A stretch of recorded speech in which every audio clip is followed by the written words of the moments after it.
1918 influenza pandemic, popularly known as the Spanish flu, remains the deadliest pandemic in modern history. Lasting from February 1918 to April 1920, it infected roughly 500 million people, 1/3 of the world's population, and killed between 20 and 100 million globally. Spanish flu, the killer that still stalks studies 100 years on. 1918 flu pandemic that killed 50 million originated in China. Key facts of the pandemic: the misnomer, it did not originate in Spain. It was dubbed the Spanish flu because Spain was neutral during World War I and did not censor news of the outbreak, unlike combatant nations that suppressed reporting to maintain morale. Viral origin: the pandemic was caused by an H1N1 influenza A virus of avian origin, though the exact source is debated. Early recorded cases appeared in Kansas, USA in March 1918. Deadly waves: the pandemic occurred in 4 waves. Spring 1918, relatively mild, similar to seasonal flu. Fall 1918, the deadliest wave fueled by troop movements and a more virulent mutation of the virus. Winter 1919 persisted in many regions, causing significant additional mortality. Early 1920, a final, generally milder resurgence. Unusual mortality: unlike typical flu, which strikes the very young and very old, the strain had a unique W-shaped mortality curve, disproportionately killing previously healthy young adults aged 20 to 40. WWI connection: the mass movement of troops in overcrowded ships, trains, and trenches accelerated the global spread. More U.S. soldiers died from the flu than from battle during the war. Symptoms and treatment: the purple death. Severe cases caused heliotrope cyanosis, where victims' skin turned blue, purple, or black as their lungs filled with fluid, effectively causing them to drown. Medical limitations: in 1918, scientists did not yet know influenza was caused by a virus, mistakenly blaming the Pfeiffer's bacillus bacteria. There were no vaccines, antivirals, or antibiotics to treat the common secondary infection of bacterial pneumonia. Public health response: lacking modern medicine, authorities relied on non-pharmaceutical interventions similar to those used during COVID-19, including school closures, mask mandates, and bans on public gatherings. Are you interested in how the 1918 flu influenced the modern healthcare system? Or would you like a regional breakdown of its impact on a specific country? Absolutely. I'll keep going with the rest of the text. Here we go. The legacy and modern implications. As we look back, the 1918 influenza pandemic left a lasting imprint on public health, influencing how we approach pandemics today. The lessons learned from that era have shaped modern strategies for dealing with infectious diseases, including the importance of rapid response, vaccination, and public health interventions. Comparative insights: when we compare the 1918 flu to modern outbreaks like COVID-19, we see both similarities and differences. The rapid spread and high mortality of 1918 underscore the critical importance of timely interventions and global cooperation. Long-term health impacts: the pandemic's aftermath also revealed how severe infections can lead to chronic health conditions. This legacy continues to guide research into the long-term effects of viral infections and the importance of monitoring survivor health. Future preparedness: as we move forward, the lessons of 1918 remind us to invest in public health infrastructure, support scientific research, and ensure that we are better prepared for future pandemics. The aspect of the 1918 pandemic or explore? Absolutely. Let's keep going. Long-term heart risks. The damage generation hypothesis: some researchers propose that the 20th century epidemic of coronary heart disease, which peaked between the 1920s and 1960s, was actually a delayed result of the 1918 pandemic. They suggest the virus primed survivors for heart failure later in life.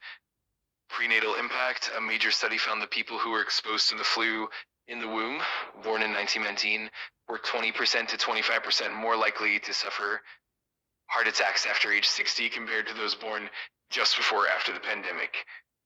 Ischemic heart disease: for men born during the peak of the pandemic, the rate of ischemic heart disease caused by narrowed heart arteries was specifically over 32% higher as they aged.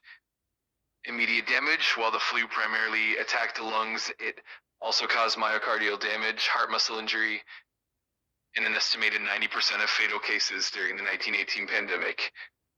Acute inflammation: just like modern flu strains, the 1918 virus likely caused severe systemic inflammation, which can destabilize arterial plaques and trigger acute heart attacks during or immediately after the infection. Debated evidence, while the link is compelling, it is still a subject of scientific debate.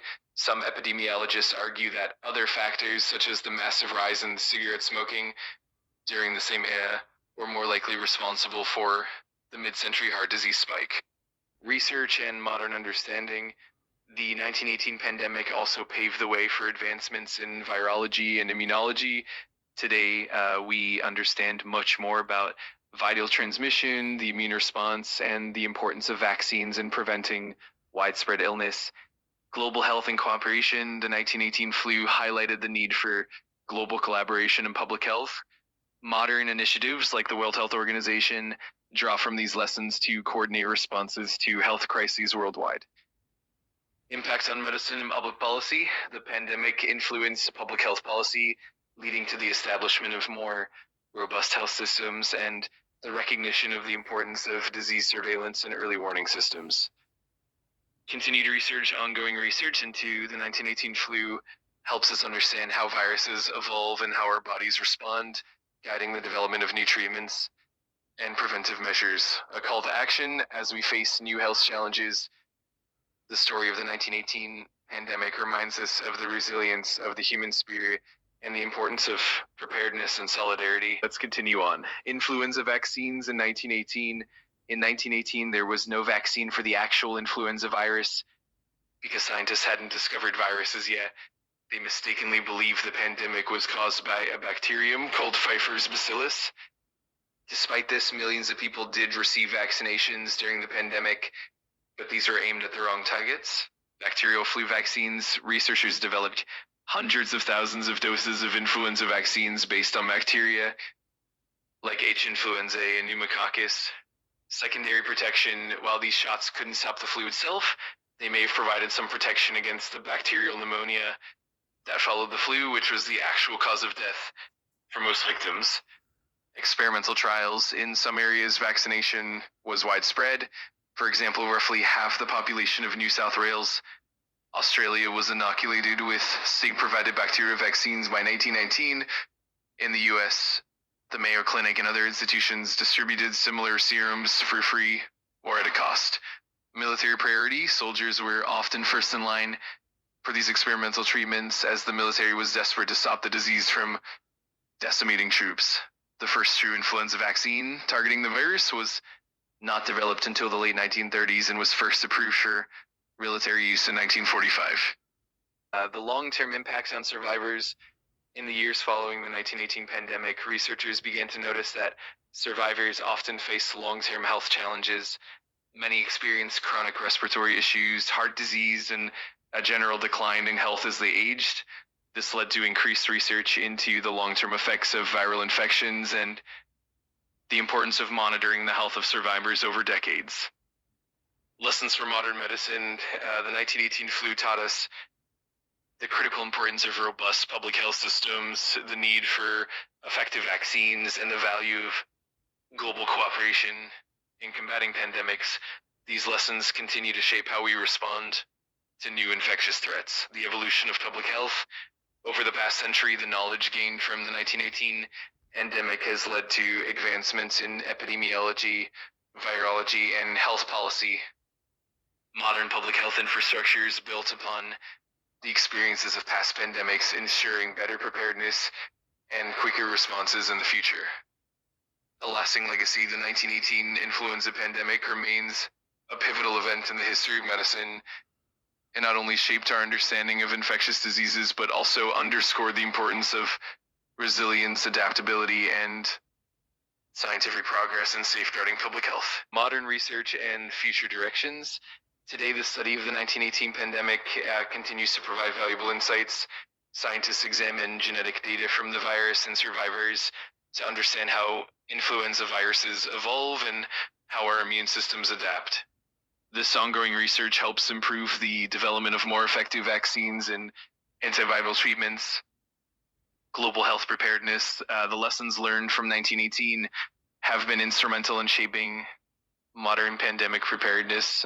The importance of early detection, transparent communication, and rapid vaccine development is emphasized in response strategies for new threats. Public health education. The 1918 flu also underscored the need for public health education, today informing the public about preventive measures, hygiene practices, and the importance of vaccination is crucial in mitigating the impact of infectious diseases. A continuing legacy as we move forward, and the legacy of the 1918 pandemic serves as a reminder of the importance of vigilance and innovation in public health. It encourages us to learn from the past, adapt to new challenges, and work collectively to protect global health. The future of pandemic preparedness, building on the lessons of the 1918 flu, modern science emphasizes the importance of early detection, rapid response, and global collaboration. Advances in technology such as genomics and data analytics allow us to track viruses more effectively and predict potential outbreaks before they become global crises. Public health infrastructure, investment in public health infrastructure, including robust healthcare systems and well-trained personnel, is crucial for managing future pandemics. The 1918 flu reminds us that preparedness is an ongoing effort requiring continuous learning and adaptation. Global collaboration, the pandemic also highlights the importance of global health organizations and international cooperation.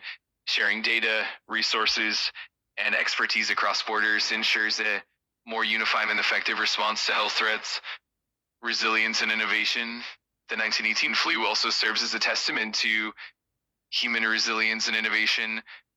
Overcoming such a devastating pandemic laid the groundwork for future medical breakthroughs and underscored the strength of collective action in the face of adversity. Role of technology in modern public health. Advancements in technology have revolutionized how we respond to pandemics. From AI-driven data analysis to telemedicine, these tools allow for real-time monitoring, early detection, and more effective treatment strategies.